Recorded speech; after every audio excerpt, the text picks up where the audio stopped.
la lépp ak teewlu la lépp ak dal la te kenn ku ne xam ne weeru koor ni màgge ñuy wax ne yonent bi sallallahu alayhi wa sallam dafa wax ne yeneen xeet yi yàlla da leen a daan may ñuy dund ay junniy at wala ay 800 ans nangam ñun nag aw xeetam moom comme li ñu dund daanaka ku ci am téeméer at sax dégg nga daw barax néew na ñu koy weesu diggante juróom-benn fukki at juróom-ñaar fukki at daanaka maanaam léegi duñ ko weesu yàlla may ko ci weeru koor guddi goo xamante ne bii moo gën junniy guddi maanaam équivalent bi kon barke boobu nga xamante bi moom yàlla def ci weeru koor secret boobu yàlla won ko Cheikh Modou Mountakha ba tax encore mu gën a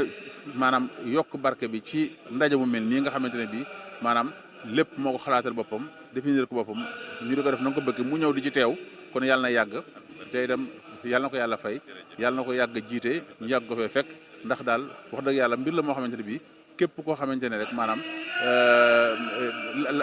la ngay yëg maanaam moo xam nga nekk moo xam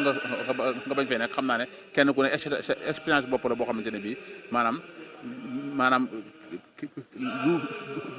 loo xam ne kenn mën na ko génne waaw loo xam kenn mu génne moom lu ñu yëg la waaw kon jërëjëf ñu ngi leen sant yéen bu baax ci taxawaay bi. jërëjëf Serigne Cheikhouna Mbacké moom sëñ Mouhamadou Lamine Bara Mbacké moom Cheikh Mouhamadou Fadal ibn Khadim Rasoul ci kaddu yi am solo yi kon mbokk yi ñun dañ leen di wax ba ëllëg rek ñu jébbal kaddu gi bàyyi Mansour Seck su ko defee mu ñëw ñun ci programme bi nga xam ne ni moom la ñu war a amal tey ci njàngum xasida mi di leen jaajëfal di ñaanal Cheikh Mouhamadul Mountakha mu yàgg fi loolu te wér wasalaamu aleykum wa rahmatullahi taala wa barakatuhu. jërëjëf sëriñ Abdoulaye Faye ci kàddu yooyu nga xam ne taataan nga ko ci biir saalu sëriñ Moustapha Bassirou ci kilifa yi nga xam ne teew nañ fi beneen kilifa lañ nekkal ni moom it mu teew ci Mashrabu'ç Saafi muy sëriñ Abdourahmane Mbacké moom Cheikh Mouhamadul Mountakha Mbacké moom sëriñ Bassirou bokk ci kilifa yi nga xam ne ñoo yor liggéey bi nga xam ne moo nekk ci daaray Porokhane ja di fa amal liggéey bu am solo ci daaray Soxna Jaara ji Cheikh Abdourahmane Mashrabu'ç Saafi liggéey la bu am solo boo xam ne Cheikh Mouhamadul Mountakha taxawal na ko fii ci Touba Mbacké ci ni nga xam ne noonu la ñuy dundalee koor gi ban jàngat ngay def ci lii ci ni nga xam ne noonu la amee solo ak ni nga xam ne noonu lay boolewaatee jullit yi ak ni nga xam ne sëriñ bi noonu la yëkkatiwaatee pas-pas yi. a'uuzu billaahi mina sheytaani rajiim bismillaahi rahmaani rahiim alhamdulillaahi rabbil aalamiin ñu ngi sant yàlla bu baax di julli ci yonent bi sallallaahu alayhi wa sallam di sant Cheikhul Khadim Cheikh Ahmadou Bamba waaw ñu ngi am mbégte bu baax ci question bi question la boo xam ne daanaka tontu na boppam ndax Sëriñ Tuubaa moom taxawaayu suñ borom rek la taxaw woon taxawaayu yonent bi sallallaahu alayhi wa sallam la taxaw woon ndax ci ndigal yooyu rek la doon dox noonu la fi nekk woon ba ni mu fi jógee kon bu Sëriñ Muntaxa dikkee dundalaat loolu nga xam ne si moom la taxawaloon muy sunna si yonent bi sallallaahu alayhi wa sallam ak faratay suñu borom subhaanahu wa taala kon loolu dañoo delloowaat ca cosaan la rek ndax sëriñ bi mu fi nekkee loolu rek loolu la fi nekkee woon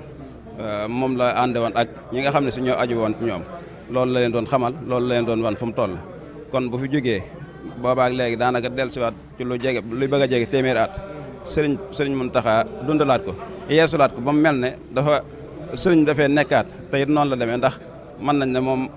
mooy sëriñ Touba waaye waxin la rek waaye ni mu ko dundale dafa mel ne ni ko sëriñ bi doon dundale bi mu nekkee njaareem bi mu daa dundale weeru koor comme noonu la ko sëriñ Muntaxa di dundale kon dañ ci am mbégte bu baax a baax di ci sant yàlla bu baax a baax it di ci sant sëriñ Touba di ci sant Cheikh Mouhamadou Mountakha bi nga xam ne si moom la yàlla dimbale ci ndimbalu sëriñ Touba mu jaaraat ci moom dundalaat gi ak yeesal gi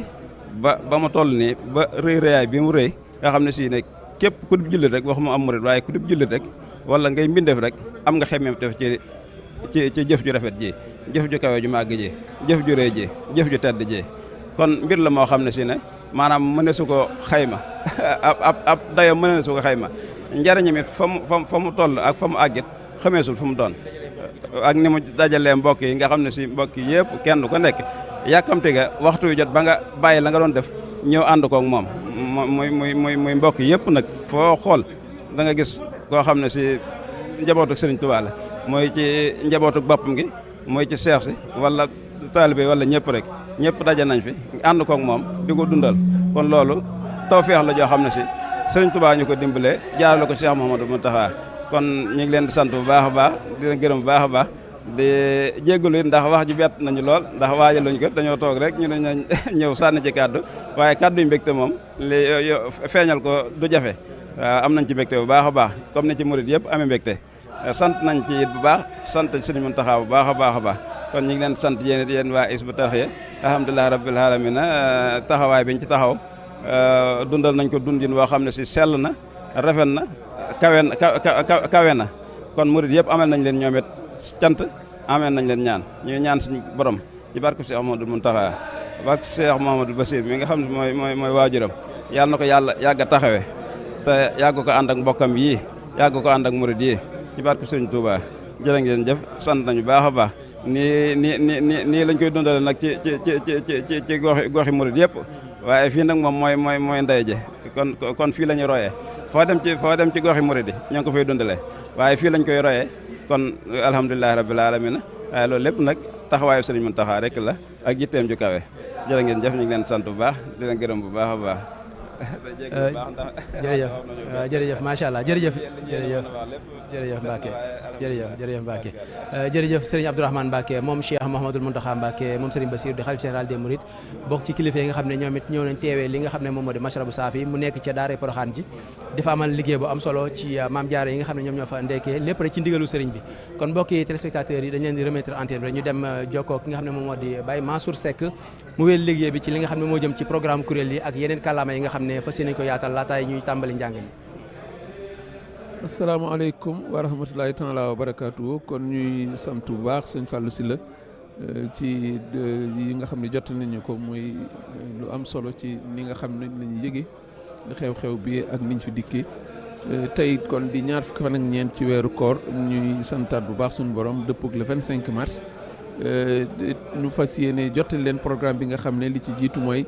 ñooñu ngeen dégg ñuy jàng mooy kuréelu Hizbut Tarqiyyah bu Daalibatul Maraaxib bu Touba ñoom ñoo ay gàttandu bi ci njiital Serigne Xaali Jaxate ñi nga xam ñoo war a jàng ci salle bi mooy kuréel bi ñu duppee NURU DAREYNI bu Hizbut Tarqiyyah bu Touba ba tey ci njiital Serigne Cheikhouna Diagne looloo waral sax ñu dalal kenn ci ñoom ngir mu mën ñu jottali programme bi nga xam ne moom lañ fas yéene jàng incha allah su ko defee ñu door jàll ci beneen programme bi kon sëñ Abo dalal nañ kon ñu dalal jege si mu ne kon dalal nañu sëñ Chouaïbou Diagne moom moo ñu fas yéene jottali programme bi nga xam ne diggante xasida yi ak daaceen lay doon sëñ Chouaïbou bi. waaw tey kuréel 1 Touba ñoom ñooy jàng ci kanam kuréel 1 Nourou Darayni Touba fas yéene jàng wasixtu muqaddimaat waa kër si Masamba mag ñi original ak Farid loolu rek lañ koy mën mel ne kon muqaddimaat moom day xas du gudd def naa waxtu yu da ci yem incha allah jërëjëf sëñ Cheikh naa mën nañ la bàyyi nga delluwaat sëñ Chouaïbou bu defe naa ne loolu moo doon programme bi kon ni ngeen ko déggee programme bu gàtt lay doon muqaddimatul am daax la ñuy jàng bu ñu paree teg ci Farid ñaan kon loolu mooy doon programme bi incha allah danañ jëttali kàddu gi tamit ki nga xam ne moo ci war a topp muy Serigne Mamadou Pouy su ko defee mu jottali leen programme bi muy bunt bi nga xam ne war na ko jël ci anglais su noppee dana jox Serigne Mbacke Diop su ko defee mu jël benn bunt ci arab incha allah.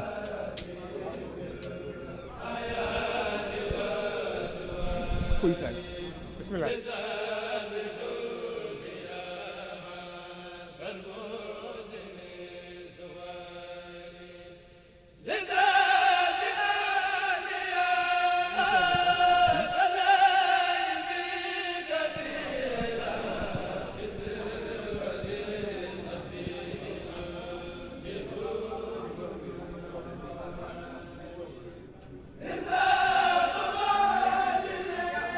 أعوذ بالله من الشيطان الرجيم بسم الله الرحمن الرحيم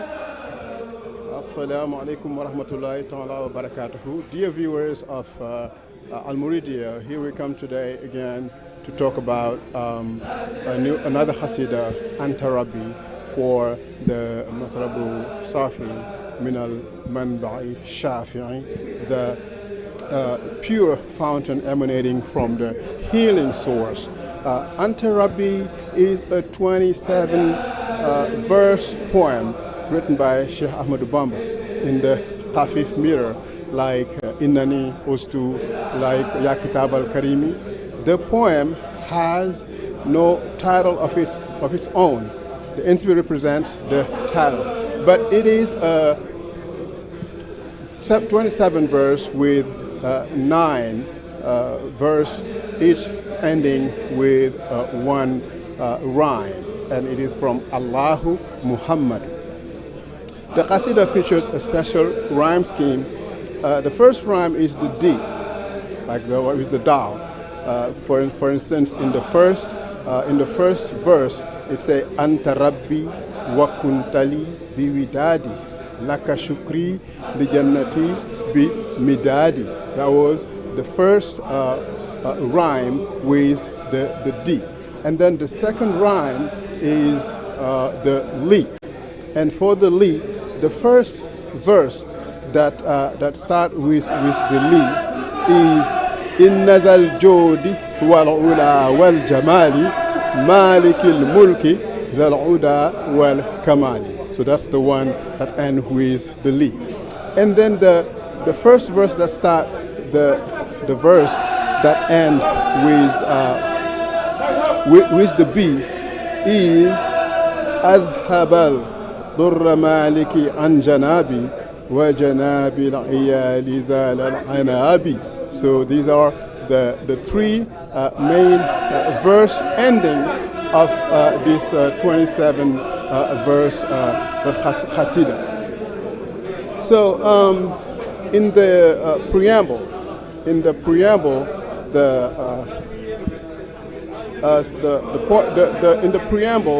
the overall it's worth scrutinizing as it contains important information that gives a foretaste of the Qasida. In it, the author mentions, "Grant me the blessings of your names before adding glory to you, the great, and also to the Master Allah Muhammad. May God bless him." So the Sheikh also says further, as well as others among all these blessed and exalted names and all those of the Prophet, may God, the Most High, bless him and grant him salvation. So the Sheikh thus begins by glorifying Allah and praying over the Prophet. So the overall thrust of the poem is the glorification of the Lord, ardent prayers to attract his graces, and a constant renewal of the state of the being an abd, meaning the slave of Allah. As for the poem's content, the Sheikh writes in the first verse, "You are my Lord, you are in me through my attachment. My gratitude is to you for paradise with a pen provided with ink." When he says ink about his writing, this verse evokes many of the themes previously mentioned. We know shukr, gratitude to Allah. Remember, la in shakartum la azidannakum. So the author adds, I'm grateful to you for all the lawful things you have just sent me until paradise. Here, the poet expresses his gratitude for all those favors emanating from God, hence the bliss felt even in the words chosen as lawful, paradise, and so on. In verse 3, Shaykh al-Khadim declares, "O thou, the eternal, my being belongs to thee, O my Lord, always a sign from thee." The dominant facets of the poem becomes more apparent. Moreover, in verse 4, he says, "Give me the gift of remaining in perpetuity, a joy for the friend." These two words convey the poet's comforted, exultant mood. At the root of this appeasement lies the prospect of remaining ad vitam aeterna, meaning forever, a joy for the one he calls, in this case, the Prophet Muhammad, peace and blessing be upon him. This state of bliss is confirmed in verse 5. "I desire from you, in his favor, the salvation of a friend who is eternal to me." Note this semantic field provided paradise, joy, salvation of a friend, etc., and which contains in verse 6, which continues in verse 6 and following, "Give me always the advantage of being satisfied and secure. Keep mine away from epidemics and locusts," meaning anything that is a natural disaster that may come to my people. In addition, service through the pen is summoned. in verse 7, when the Shaykh writes, "Give me from thee always whatever thou wilt, out of consideration for my writings, especially raise me in greatness, raise me in status." This theme returns in verse 9, as does the author's palpable place. Grant me the benefit of being pleased with mine, rejoice the best of man through my pen. The real reason for rejoicing is plain to see. So what delights the Sheikh is what delights the Prophet. Let's continue our examination of the poem with verse 10, which is a succession of beautiful names for God. Surely the generous, most high, the beautiful, the master of royalty, the just, the perfect. The juxtaposition of 7 names of Allah does not detract from the meter of the verse, the khafif meter. It plunges us into an atmosphere of intense glorification. It's worth noting that the theme most present in the poem is that of gratitude to Allah, associated with the immeasurable benefits emanating from Him. The author writes in verse 11, Allah is worthy of gratitude. He himself is grateful out of consideration for the Prophet before hammering home. I long to thank thee, or I long to thank him. My praise is always for the Lord who sends me favors in connection with a trustworthy messenger. Verse 15. My praise and gratitude belong to Allah, the Noble One. Verse 21. The poet, God's slave, feels he owes Allah a debt of gratitude for the many benefits and for the many benefits and then for the many I can say for the many gratitude that he has showered him with. The poem exudes gratitude from beginning to end. Another facet of the Hasidah shows that God can attract or can bring down all blessings, since He is the owner of duff and job. He can bring or he can repel. He's also a radical shield when it comes to repelling danger. Thus the Shaykh declares in verse 19, my Lord has driven evil away from my people, from me. He has preserved my whole being from evil during my exile. May God demolish the edifice of evil, drive me away from it, and remove what concerned me out of consideration for the best of humankind. What's remarkable here are the prayers, which in view of the starting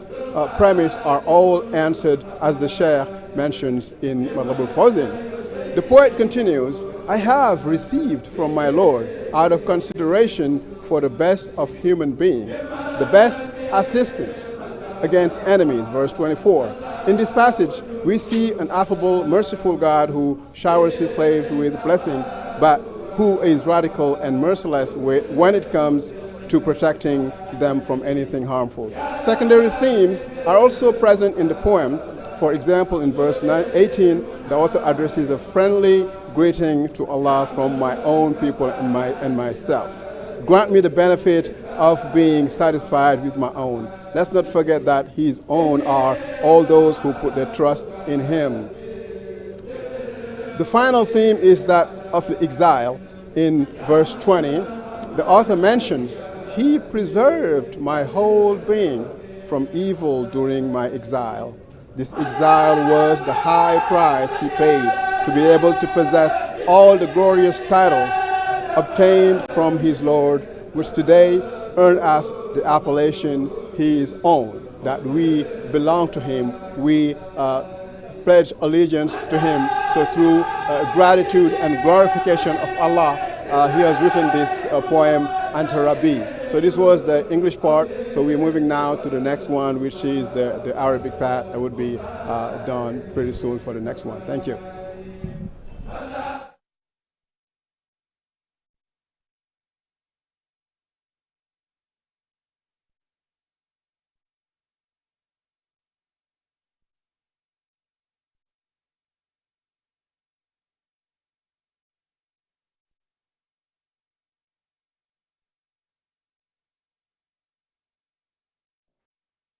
رضي الله عنه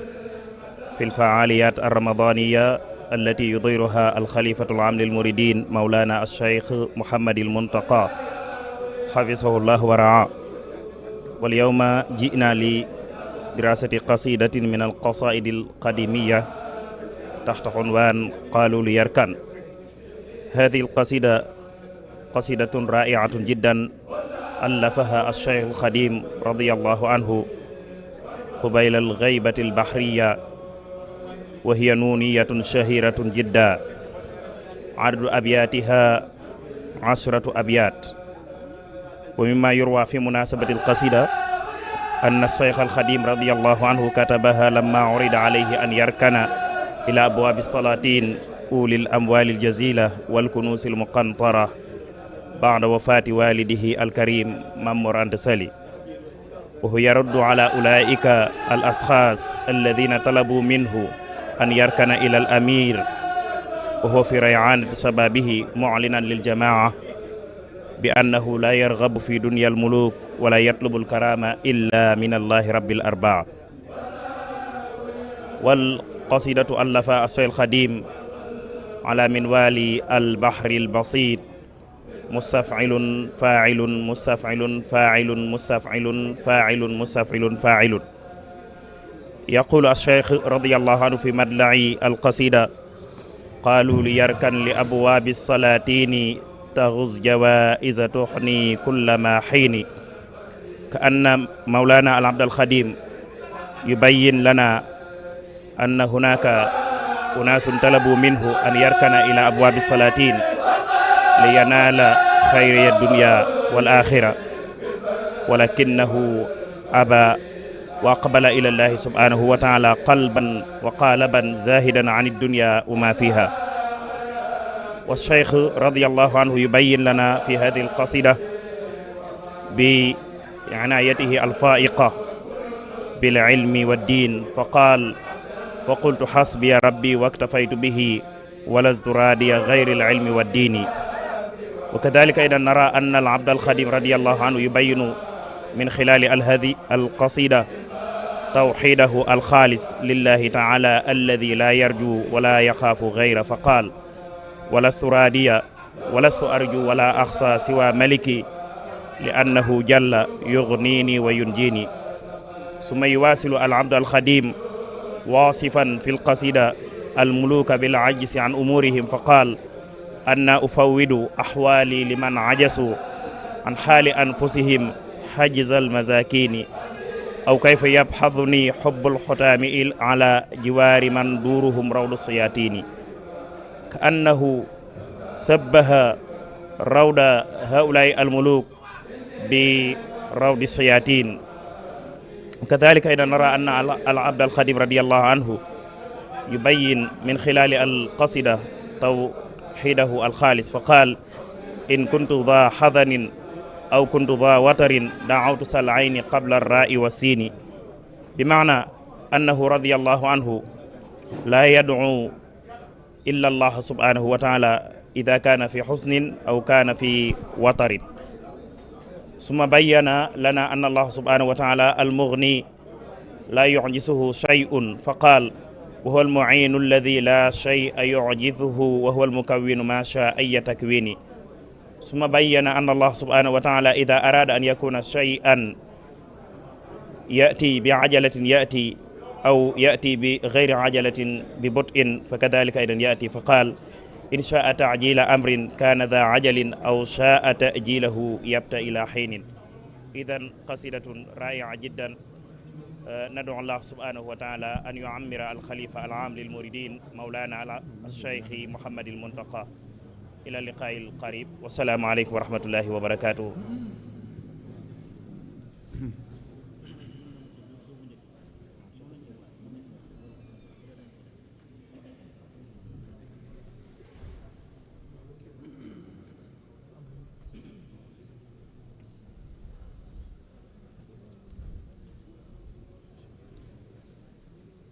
وثقت برب الحرز ذي الجود والحفيظ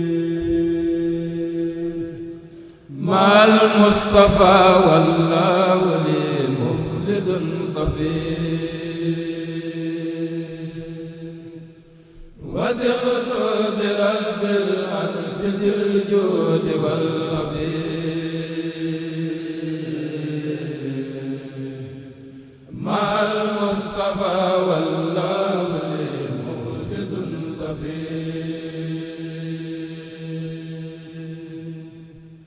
وثقت مع المعتاد بالله وحده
من ليس يغرق أبى الله إلا كونه سيدا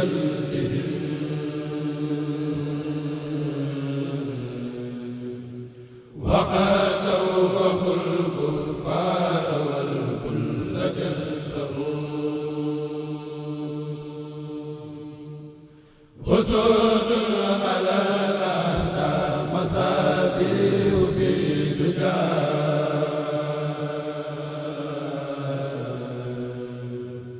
وكل سجاه رأسة الكل يلزق أسود متى يقصد له